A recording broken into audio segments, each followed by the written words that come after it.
We're going to do a small tutorial where we're going to explain how to create or edit your profile.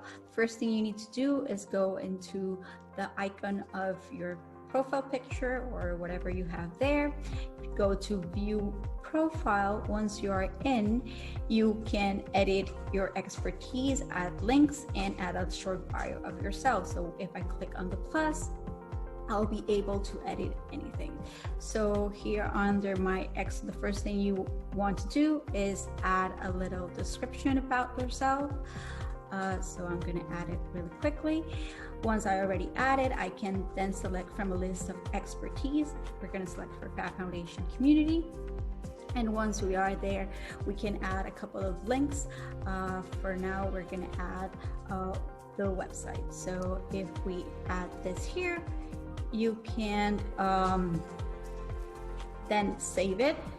This will be updated. Once you are there, you can go into the expertise section on the left side of your browser, and you can check other members of the community with that same expertise. Like for example, here you will see other people that have expertise from community, and you can start engaging with.